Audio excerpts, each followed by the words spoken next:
నీటి వాసన మాత్రము చేత అది చిగుర్చును, లేత మొక్క వలె అది కొమ్మలు వేయును. నరకబడింది కానీ చిగురుస్తుంది. ఉన్నారా మన మధ్య ఎవరైనా నరకబడ్డానన్నా, కలిగి ఉన్న దాన్ని పోగొట్టుకున్నాను? ఏం పోగొట్టుకున్నావు ఈ రాత్రి? నీ జీవితంలో ఏం పోగొట్టుకొని వచ్చావు? దేన్ని పోగొట్టుకొని వచ్చావు? ఎవరిని పోగొట్టుకొని వచ్చావు? ఎందుకని దిగులుతో వచ్చావు? బాధతో వచ్చావు? బాధ వెనుక కారణం ఏమిటి?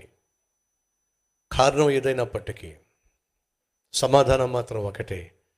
నీటి వాసన తగిలితే చాలు, ఆ మోడు బారిపోయిన ముద్దుగా మిగిలిపోయిన చెట్టట లేత మొక్క వలె చెప్పండి చిగురుస్తుంది. అది వాస్తవం అయితే ఆ నీటిని సృష్టించిన దేవుని హస్తము నిన్ను తాకినట్లయితే నీ జీవితము ఏ విధంగా చిగురుస్తుందో ఎప్పుడైనా ఆలోచించావా? ఎప్పుడైనా ఆలోచన చేసావా?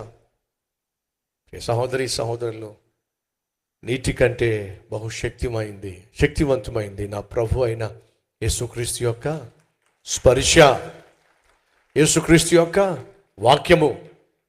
ఈ విషయాన్ని దయచేసి మర్చిపోవద్దని ప్రభువు పేరట మనవి చేస్తుంది.